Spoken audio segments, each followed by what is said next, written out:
and welcome to Ask the Chiropractor. I'm Dr. Corey Rodnick in Midland, Michigan, chiropractor extraordinaire. We have Dr. Neil Rodnick. Great to have you. Dr. Robert Edwards, Staff Sergeant Dr. Robert Edwards, and Dr. Toni Rodnick. Hi there. Pleasure. Thank you. Absolutely. So, I've had a few busy weekends here. I'm telling you, it's been wild. So we went to, we just came back. Toni and I went at Life University West. We went to a new college, not a new college, but new to us. It was a High Point University. What'd you think of that, Toni? I was so impressed with it. I mean, they're trying to teach people not to succeed today, but to succeed tomorrow. They have like a TV studio there. They got state-of-the-art facilities for gaming, game programming. They got a stock trading room. Everything is positive and motivational everywhere. And it was just so impressive. And the president, Dr. Cobain, boy, is he a visionary. He's taken that school and he's tripled the size of it, and it's just growing. And it's more difficult in an urban setting to grow than it is when there's a lot of rural area and farmlands. And the school is just cooking. And what I thought was very interesting was that, it's a fairly small town, and they're, like you say, rapidly growing, but they're charging, I couldn't believe the cost of this school. And they had 4,700 students in there. Like when we went to school at Wayne State, there was about 26,000 students there. And University of Michigan has, at that time was like 30,000, and I think 36,000 was state. But this is to give you an idea of the size of the school. It's under 5,000 students. But the fee that they're charging, and these people are all paying this, was $45,000 a year, undergrad. That's like double. That's like double state. It's like double, like wow. And everywhere in this whole place was excellence. Excellence. Just total excellence. Like the first thing I looked at it, just from what did he call it? He said, if you're unilateral thinking instead of vertical. Horizontal It's horizontal thinking. He says, you're going to tell me how beautiful the walls are in the architecture. And this was in a town of a furniture company, so they had like, it's kind of like going to the White House. Now you look at this old furniture and you say, oh my God, it's so pretty and it's so beautiful, the type of furniture they have. And the walls with all the woodworking, it was amazing, just amazing. And all the students, like she said, they're looking for success for tomorrow, success for today as well, but more like, what is it in the next 40 years? Just very outgoing. And then the next week I went to the Federation of Chiropractic Licensing Boards. You actually got elected to a position on Yes, that. I did. I'm the District 2 alternate director for the Federation of Chiropractic Licensing Boards. Whatever that means, but yeah. But it's kind of neat. We work on the different, the laws and all the different, there's so many things that goes on with licensing. And that's what we're involved in. And right now we just finished the Model Practice Act. Has to go through some more inter-meeting things, but soon it will be out there.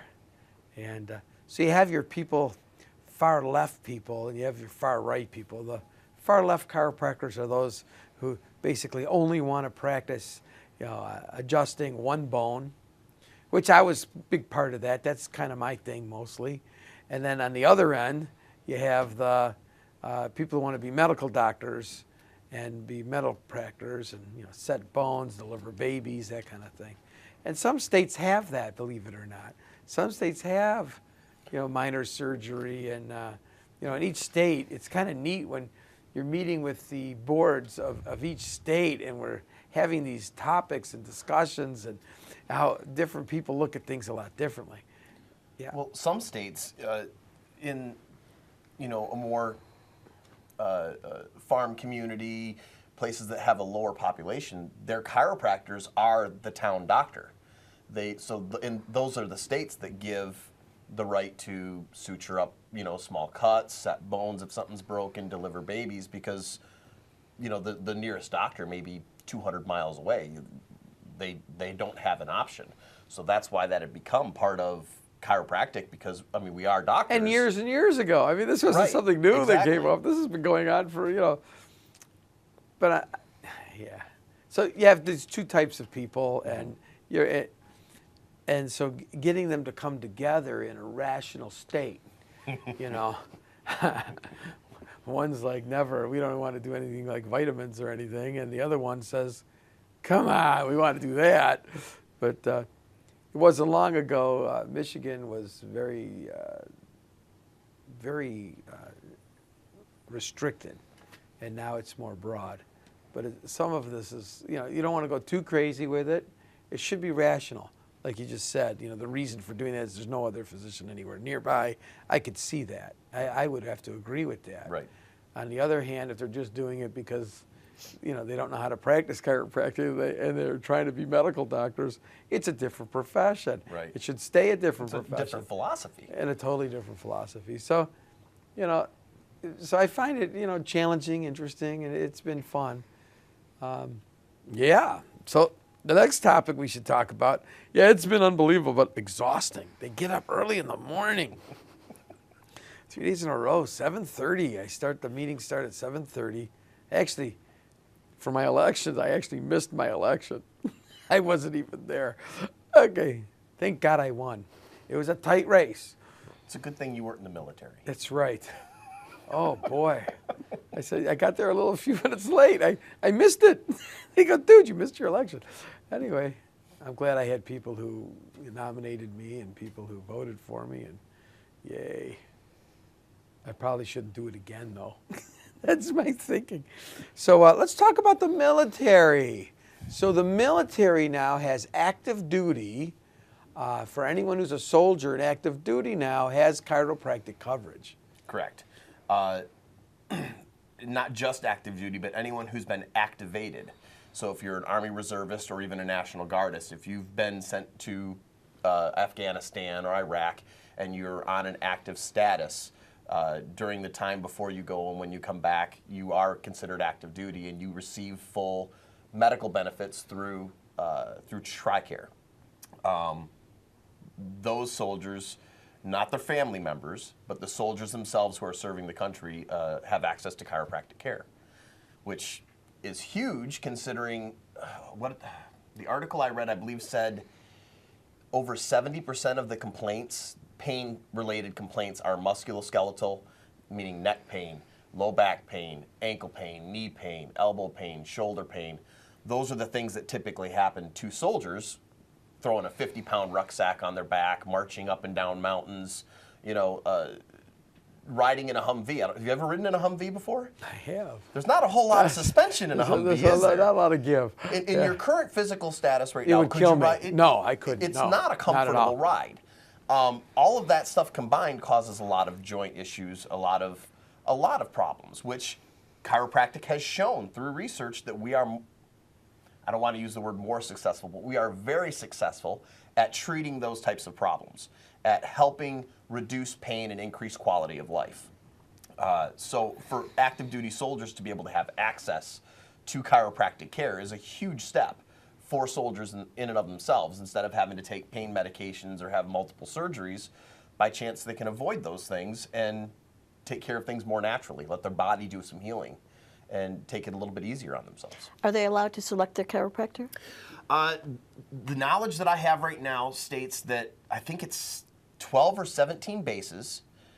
If you are a active duty soldier, we're not talking about the active duty now. We're still on active duty. Okay. I was just establishing that as a reservist or National Guard, you're considered active if you've been deployed, if you're in a deployment status.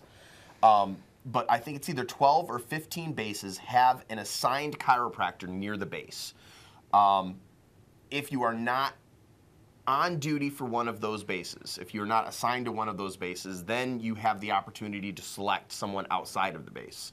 Of course, everything is subject to TRICARE insurance.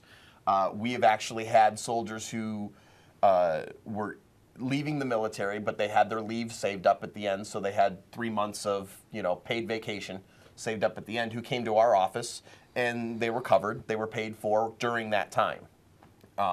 So they will pay for chiropractors outside of the recommended on a base.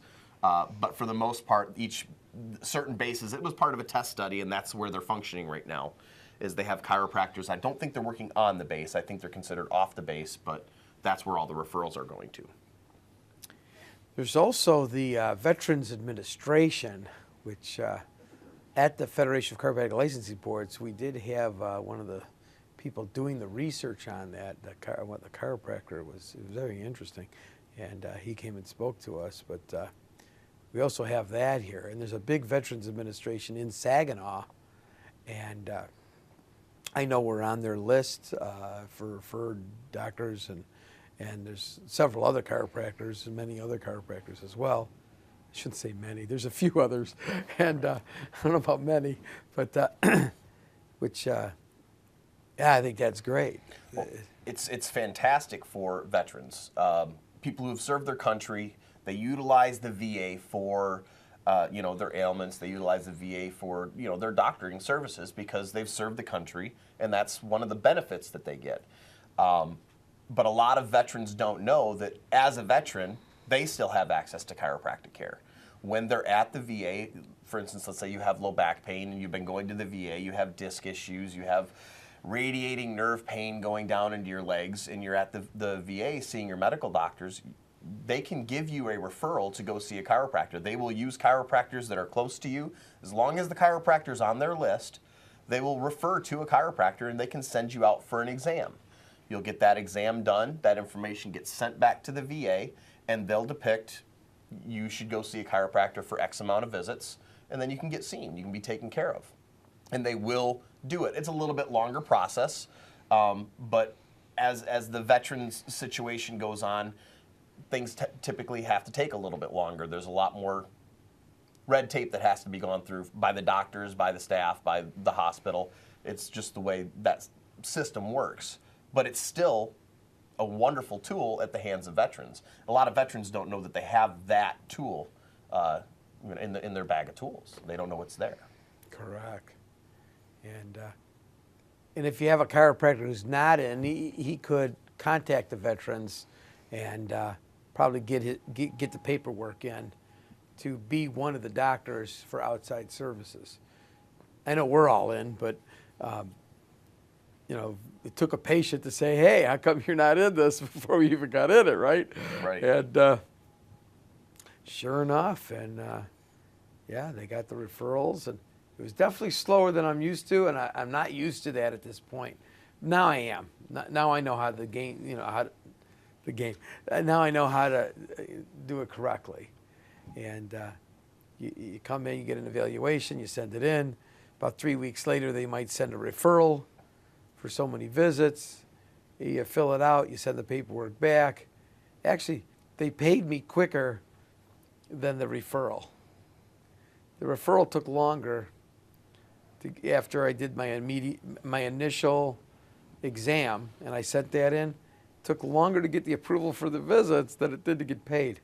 So they were very quick on paying, and they paid it really well, actually. So I'm happy with that, and I plan on doing more work with the veterans. I know you're always interested in that, Well, yeah, because for Staff 18 Sergeant years, Edwards, right. so So yeah, I think that's great, and so that's exciting. It's just a very exciting program, and like you said, a huge amount of them are all musculoskeletal conditions.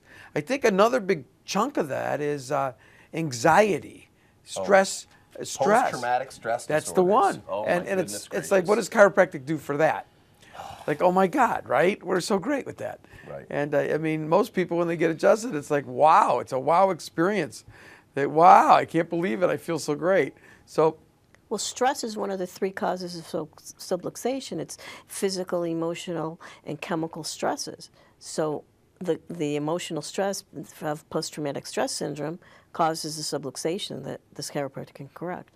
Absolutely. And on top of that, You're looking at somebody who's having neurological anxiety issues. Their nervous system does not function right. It's not in balance. To start with. Too much sympathetic, not enough parasympathetic. They can be walking through the grocery store, and if the grocery store changed where they located their watermelons so that it's not the same for them, they can have a panic attack. They could, it's no longer in their comfort zone. It's not a part of their system. There's a huge imbalance between the sympathetic and parasympathetic system that chiropractic's already been shown multiple times to help regulate and to help balance.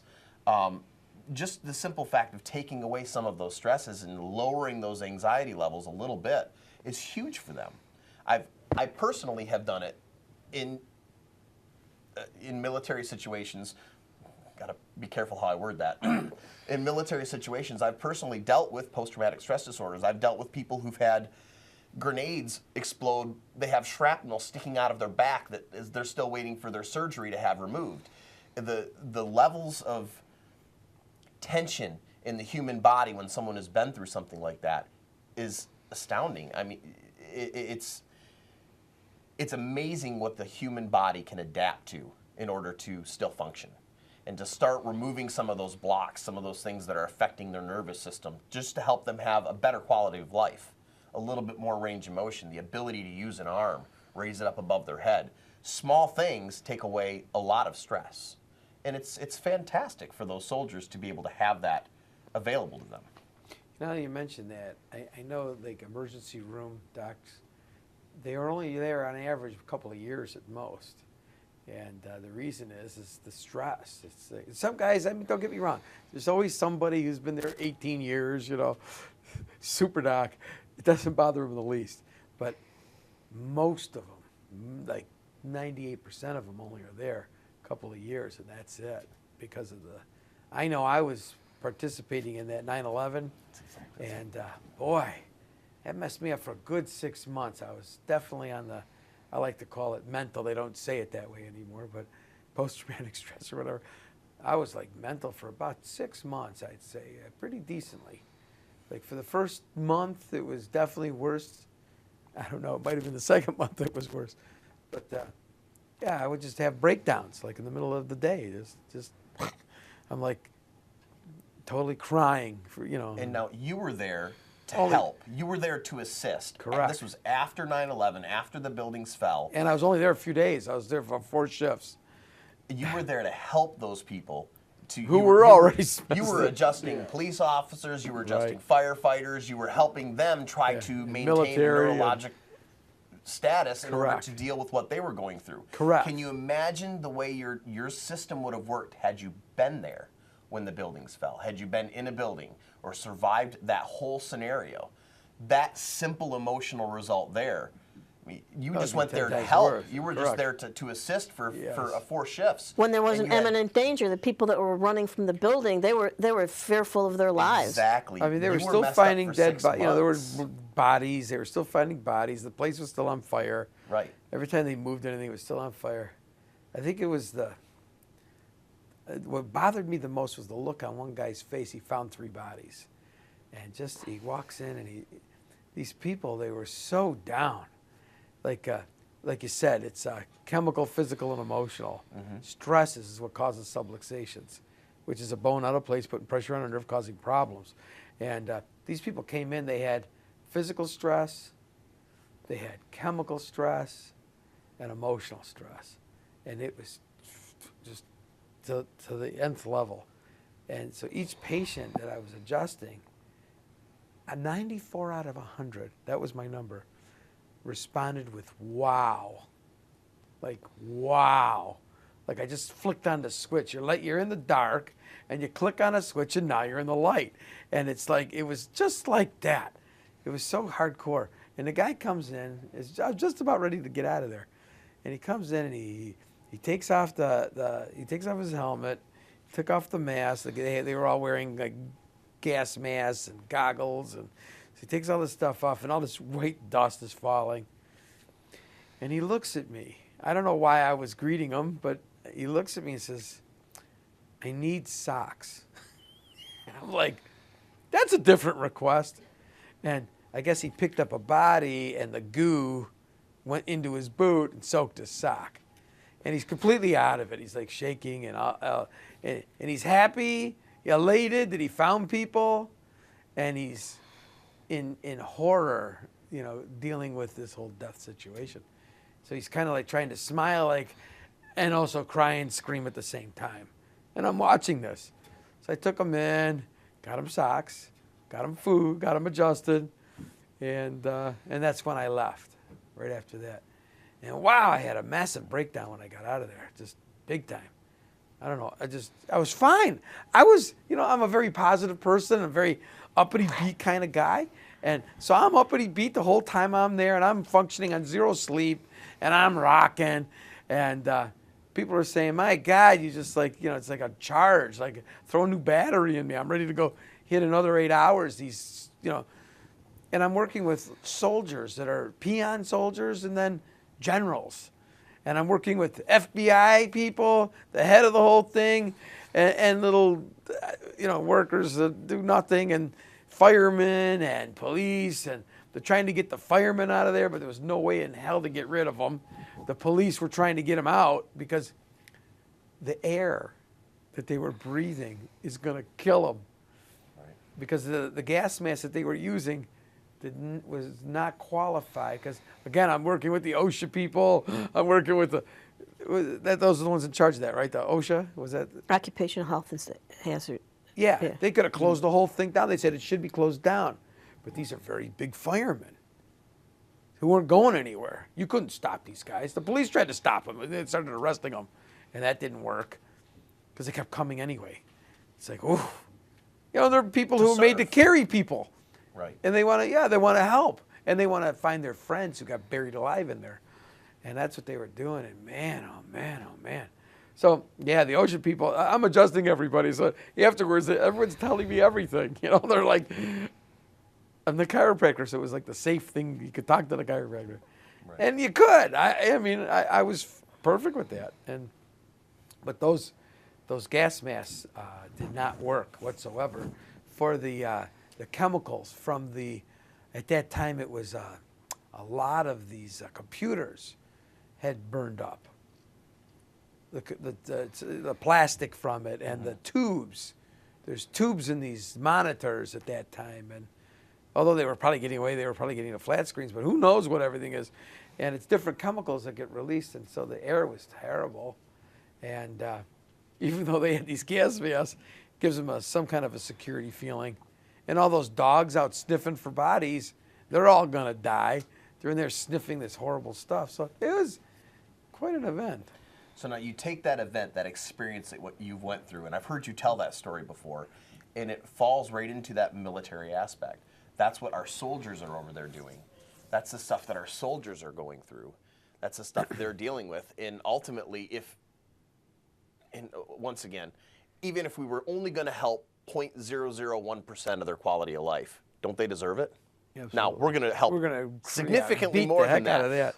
The point that I make is, if it was just a little tiny bit, don't they still deserve it? You know, and that's our job. That's what we've got to do. To serve. Is to serve them because they're serving us. Correct. That's our job. Right. I think it's great. It's great. I know that we had to go through a lot to even get this going at all. They were very much against us. Very much against us. And we actually had to put it into law in order to get this in the first place. And then we said, you're breaking the law because you still don't have it in there. And that's where we're at today. But it is getting better, it seems, a lot better. I don't know if it's as much that they're against us as it's the government. They're against funding. It's money. Anything you bring up that's new costs money. And, you know, it would be like me coming to you and saying you needed to remodel your entire office. Your pocketbook will go, ooh, wait a minute, hold on, maybe we can just do some carpet. You know, that's kind of the way the government approaches everything, unless there's enough people to stand up and say this is important to us. When that happens is when the government goes, okay, here. But unless there's enough people, and that's what took time. It took time for us to get a strong enough voice for the government, for them to warrant saying, okay, well, then we'll throw funding at this. Yeah, it's funny when you say that. That's how we got Medicare. We sent a couple million letters in from patients, and they mailed it. This is all mail. There was no email back then. There was no email, and it was mail, and the mail must go through.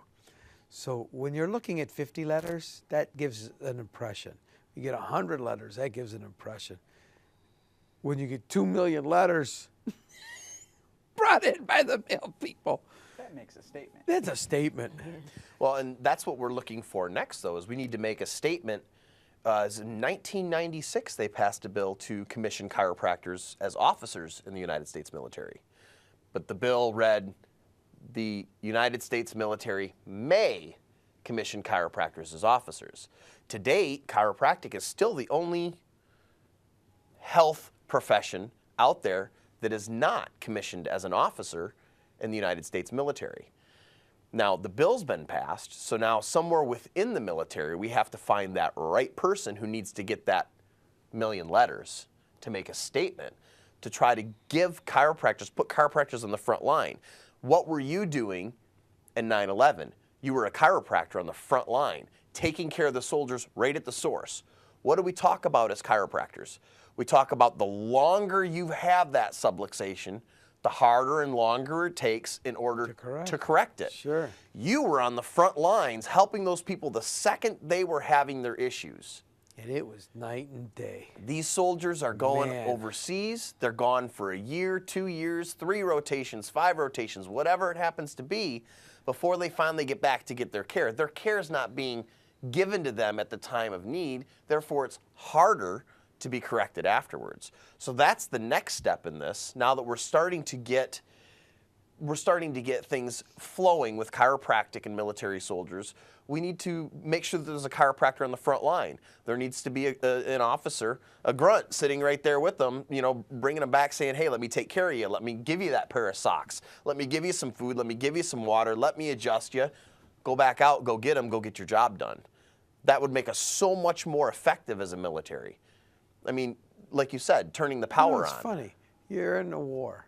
And if everything's equal, just like in football, I'm thinking football when you're saying this, and I'm saying, the team that always wins is the one with the chiropractor when the other one doesn't, right? I mean, it's just the way it is. It's just the way it is. Absolutely. Like, I'm on the board of Life West, Chiropractic College, and I made it clear I don't want you to adjust the other team while we're playing.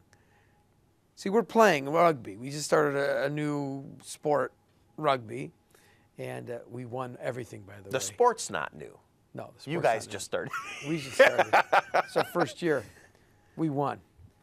We went to the, what do you call it, the next step up thing, and we won that. And then the last thing's coming up yet, whatever it is. Anyway, I said, you can't be adjusting the other team until after the game. Like, Adjust why would them. you do that? That's your same rule with your golf trip that you go on. Same with golf. You adjust everybody after, because if you do it before, then they all win. You follow me? I There's don't want no them beating competitive me. nature there at all. None I have no whatsoever. competitive. I'm like, come on. Well, the first couple times I did that, I'm adjusting all the golfers, and they're killing me. I said, well, I don't have a chiropractor. I am the chiropractor. I said, that's not going to happen. And so then I stopped doing that until afterwards, and then I golfed better, it seemed. Well, and there's a lot that goes with that, though. They all golfed worse. There's a lot that goes with that. How many big name sports athletes have their personal chiropractors? Most of them. How many big, There's very few how that many do not now. National Football League teams don't have a chiropractor? Yeah, it's There's become- only a couple of them I that believe don't. I was reading an article. There's 1 or 2 teams now that don't. That And don't. The rest have one on staff all the time. They've finally come to the conclusion, hey, this increases our ability to perform. This balances the neurological system, increases our reflexes, increases our range of motion, makes us a more effective team. Wow, we should have a chiropractor on hand. There was a player years ago, chiropractic was not in the forefront, and I can't remember the name of the team. They had a red outfit on. Anyway, he would say on TV, we're going to win today. We have our secret weapon. And the secret weapon was just a chiropractor in the back room. We have our secret weapon today. We're going to win. It's like, oh, my God. Pretty funny. But, yeah. Was it the 49ers? Yeah, yes. Thank you. 49ers. And the guy was the quarterback. He ended up Joe having, Montana? No. he ended up having a hip Couldn't tell you. replacement. Yeah. Is that Joe Montana? I don't remember. There was some cool articles on it, and it was great reading it. And, But there's then a when I ton of saw those when out I saw it on the TV, when he would say that, I know what he's talking about. So it was hilarious. Yeah. Anyway, But yeah. there's a ton of that out there. Tiger Woods, always talking about his chiropractor. Just athletes all over the place saying, well, if it wasn't for my chiropractor, I wouldn't have gotten back into the sport. Pitchers tearing their shoulders apart, having to have surgery, going through physical therapy, and then they say, if it wasn't for my chiropractor, I wouldn't have made it back in, before the season was over. Yeah, there was somebody on the Olympics who won a medal. After the medal, they gave the medal to the chiropractor, saying, if it wasn't for the chiropractor, I definitely wouldn't be here. And that's pretty sad. Anyway, yeah, pretty sad. So anyways, that's the type of stuff that we need to be giving to our soldiers. That's the direction we need to go with this. And we just need to start sending letters. We need to make a statement instead of, a suggestion. You mean the 2 million? That's what I'm talking about. Let's stop it up. It says, the senator who was responding to the person who was in charge of it was Dr. Sid Williams, who organized this thing. He says, Dr. Sid, if I knew you were going to have this many people do that, we would have put you in a long time ago. He says, I didn't know it was that serious. 2 million letters show up. Oh my God. That's a lot of letters. Their goal was to get 1 million letters, and they got way more than that. Anyway, who knew? So another topic we were going to talk about is the Obama plan. It's another thing going on right now in the state of Michigan, hard and heavy. A lot of people who didn't have insurance now have insurance, and a lot of these plans, and for also all the people who couldn't get insurance because they couldn't afford it or whatever, are given a plan now, and most of those plans cover chiropractic care. And so that was interesting too. That I know the state said there was supposed to be like 300,000 people in our state, and that turned into about 225. And the last I'm hearing, it's probably going to be 100 and something thousand people, and they're mostly getting like a Medicaid type plan. It covers chiropractic, it covers your foot doctor, it covers your medical doctor, your medical care, things like that. The basic stuff. But yeah, I think that's great. I don't know. I think it's wonderful that they have it. But they don't all know what it covers, and they don't know, what kind of care they can get. It seems like a lot of those people, when they don't have the money, a lot of it is because of the basic, they're too stressed out, or they have physical ailments, and that's why they're not working. That's why they're not doing certain things the way they could be. And those adjustments seem to really help that. It seems to really help these people quite a bit. I think that's the biggest thing. Another big thing with it too is it's going for a lot of wellness type stuff and prevention instead of just trying to track back to fix a problem. So it's good that it's showing that's right up along the line with chiropractic, where we're actually preventing things from happening in the future. Absolutely. As far as when you're getting adjusted, you're preventing major problems. I'm sure at some point you're going to have these hip replacements. If they ever can study these things, at some point they will, that the cause was from a misaligned hip a lot of times, because now you're going to wear that joint out. So here you got a little something in your back or whatever, you don't think much of it, and you ignore it, and then sometimes your body will adapt to it and the pain goes away or you don't feel it. And but 20 years later, that whole hip joint's all wore out. And you look at that hip joint, when we get those in there, when they're all wore out, you look at that and just say, there's no way this started last week. Okay, there's just no way. You see an old rusty old car, and you look at this thing, and there's metal hanging out of it, and you go, that did not start yesterday. They come in, well, yesterday it started getting sore. I'm looking at this thing, yesterday? That took 20 years, 30 years to get that rusty in that hip joint. And a lot of times, they need orthopedic surgeon to cut it off and put a new one in. But Or they get the one, and then a year later, all of a sudden, they have the same problem on the other hip, I mean, yeah, just it's from like- the way they had to change their posture from so it. the alignment has so much to do with that, along with nutrition and exercise, all the other stuff. But We always go back to the car. If you don't align the tires for the car, they start to wear out. They start falling apart. You lose the tread on one side. Metal starts showing. Next thing you know, you're sitting on the side of the road with a bad tire. It's the same thing in the human body. If the alignment in the body is not right, it doesn't operate the way it's supposed to, and you have to start wearing and tearing on things in order to make yourself walk in a straight line instead of walking in a circle. how about it's going down the road like this, clunk, clunk, clunk, clunk, clunk, clunk, clunk, clunk, and what happens to the motor? So what happens to these people's brains when they're walking around crooked? And, your focus is off. Everything the information coming in gets altered when you're walking altered, and you don't even know you're doing it. One leg might be short and the other one's long. Well, the long one's hitting boom every time, every step, boom, boom, boom, and after about 400,000 steps like that, that's how you get a hip joint problem. Just the point of notice. Not that you can't fracture a hip joint, but most of those hip joints are already, they didn't do anything and it fractures, because Right. it's misaligned and there's no nutrients going to it, there's no blood supply going to it, and everything's altered. So, and then how does that affect your whole well-being? I know I'm into that more because my whole well-being got shattered getting electrocuted. And it's coming along. I mean, brain's starting to tick better, Oh, wait, that's the heart. So, things are starting to click better, though, definitely. And, but it took a little out of me. You gotta, woo. Yep.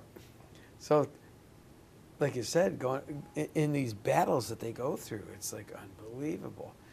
Just a point that when I went down there, okay, I'm seeing this on TV, and I'm seeing you see the buildings are all nasty and they're catching on fire and blah blah.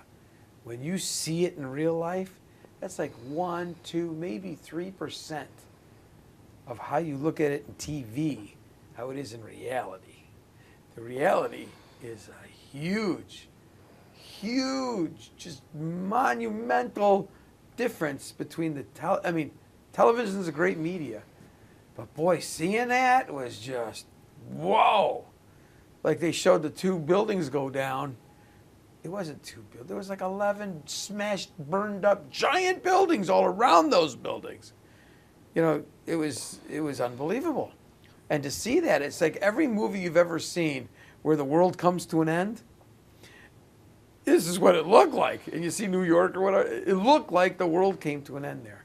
And but the impact of actually visually seeing it is about, the television was, I'd say at most 3% in comparison. Besides the visual, when you're actually there, there's also your other senses taking Smell. into smell. Yeah, man. hearing. That plastic burning smell was always there the whole time. Like as a kid, you want to light, as a boy kid probably. I'm not trying to, styrofoam cups, right? You lit them. Come on, let's admit it. Did you light them? I don't think See, so. there you go. I'm just proving my point. But it smelled like that, like nasty. I mean, that's probably not something you're supposed to smell. Well, and like they say, the more senses that you get involved into any type of scenario, they say it in school when you're training and you're learning, the more senses you can involve while you're learning, the more you're going to remember it. Well, the same thing comes into a physical trauma or any type of emotional situation. The more senses that are involved during that time, the more deeply rooted that memory is going to be in your body.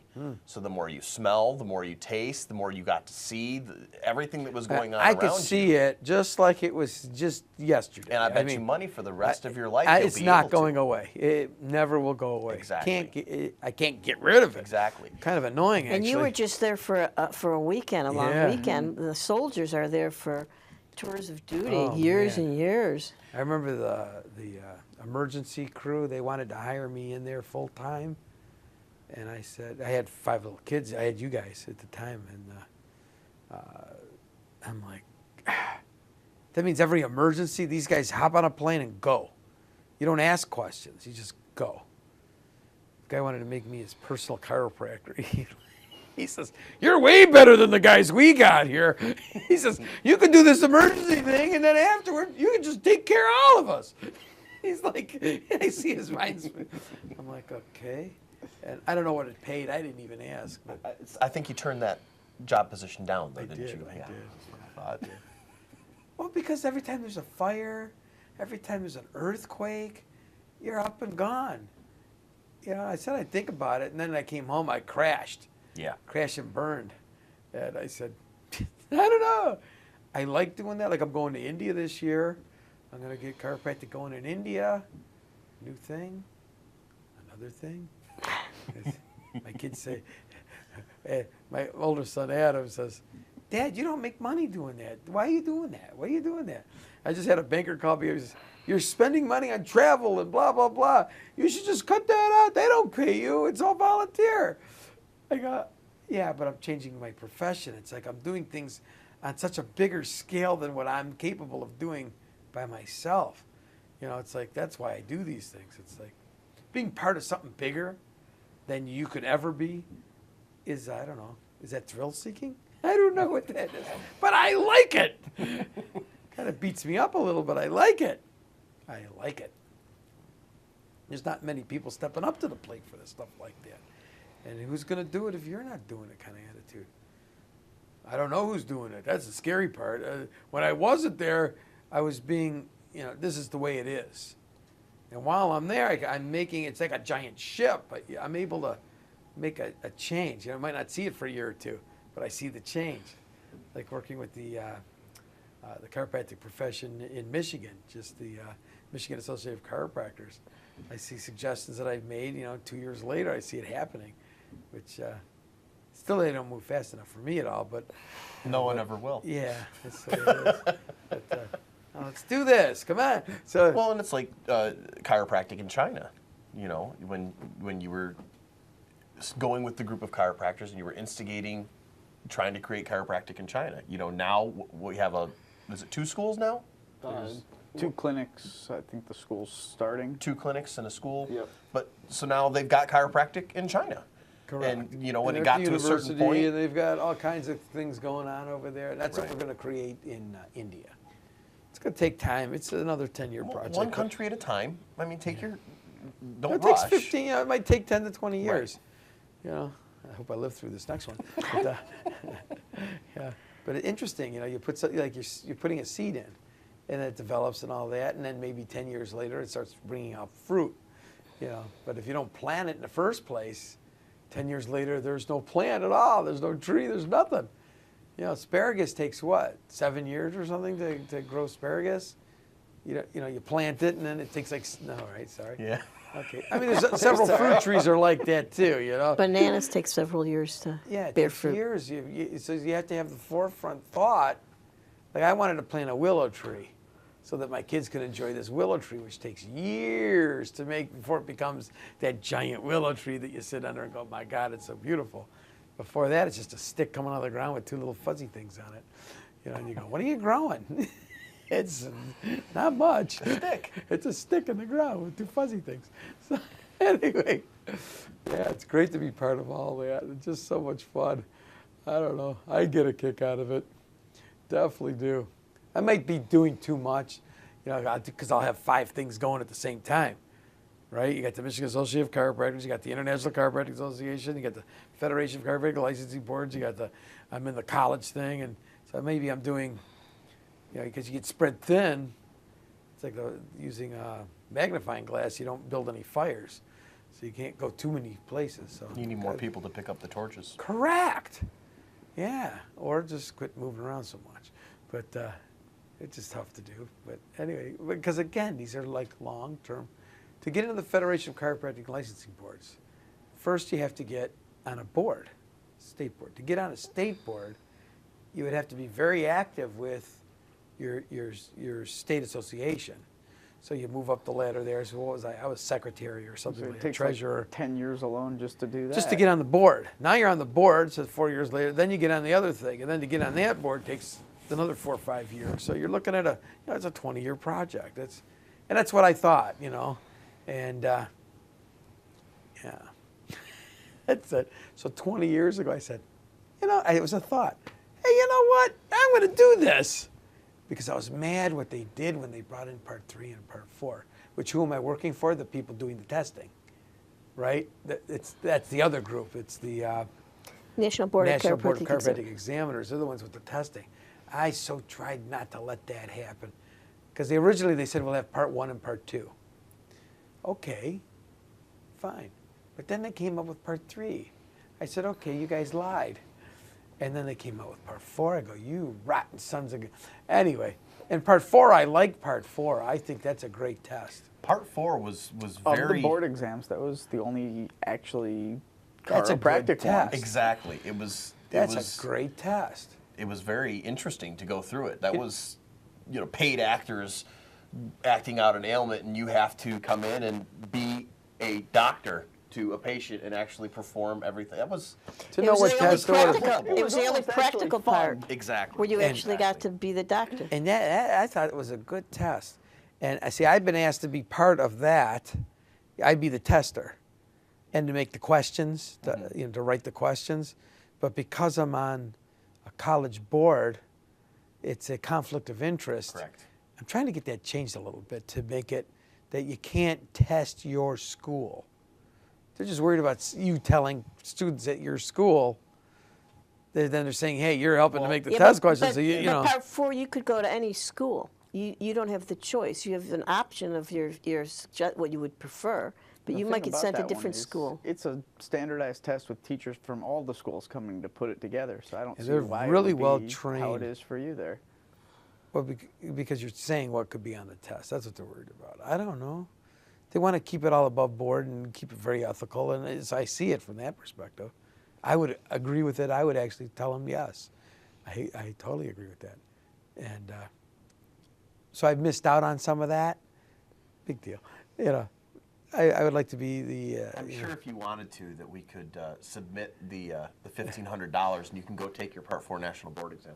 Oh, they did that to me this last weekend. They gave me they gave me some of the questions, and not that many. It was like 10, I think, or something like that. But I found a mistake in the question. I said your third, there's A, B, C, and D, and B and C were the same. And I said, that's supposed to be this. The guy says, well, you passed. If you could find mistakes in our question. I said, yeah, I see that right away. And anyway. But I also found some of those questions were very difficult. I didn't know the answers to some of them. I'm like, oh my God, are you kidding me? I haven't thought like that in years. I mean, I'm looking for the problem. I'm not looking for they're naming different, nerve roots and different things like that. I haven't done that lately. So anyway, very cool, very fun. And so we went over today. I wanted to talk a little bit about schools, but we're running out of time. So if you want to be a chiropractor, just so you know, there's 60,000 chiropractors in the United States. We see maybe 10% of the population. So if we're to see 50% of the population, we would need 4 times the amount of people we need now. So that would be 60 times 4. So we need 240,000 more chiropractors in this country, the United States. So just in case anybody's interested in being a chiropractor, you can look at any of the schools and ask them if they're doing a student recruitment night. I know we're having one up in a few weeks, and we have one every so many months. I shouldn't say we, all the other chiropractors come to it too, but anyone's welcome to come and speak. This one's going to be for Life West, but we'll have applications to other schools as well there. I know Sherman and Georgia, and a lot of people come to the office. They want Georgia for some reason in the past. I don't know about now, but that's a good one. So let's get back to the exercises. Thank you guys for a great show. And we'll get back with the exercises. We'll see you in a few. Welcome back to Ask the Chiropractor. So now we're going to get into our exercise part of the show. And these exercises, they're called spinal hygiene exercises. They are endorsed by the World Health Organization, and they are meant for preventing problems in your spine. It's kind of like brushing your teeth. The dentist has you do that a couple times a day. We like people to do these a couple times a day. They just keep your spine moving, keep it from getting problems. We're going to start out with our eagle. They're all named after animals and things like that because it is made for kids, but they are meant for everybody to do. So our first one is the eagle. We're going to stand good posture here, feet about shoulder width apart, standing up straight, head up. And we're going to take a deep breath in, raise our arms over our heads, and let it out as we come down. When you're at the top, you're stretching up. Stretching up.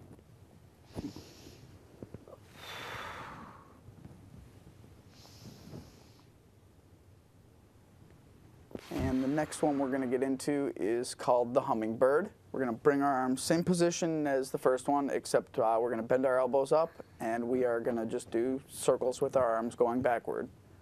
When you're doing the circles, you're focusing on the space between your shoulder blades. And you want to actually feel the shoulder yeah. blades pinching together with this one.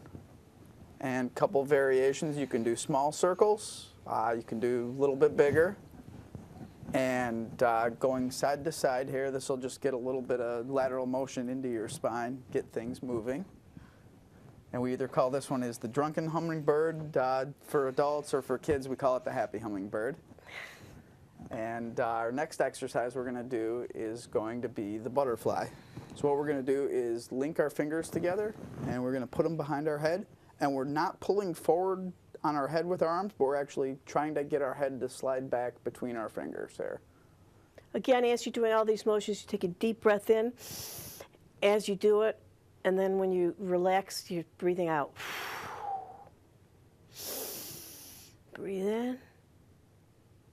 And this one here actually works on a lot of the extension muscles in the neck, starts to restore a lot of neck curve. And we're going to finish it out with a trap opener, which is basically you're just going to reach across, grab these muscles here coming down the side of your neck, and just kind of massage them out on yourself. And make sure we do both sides.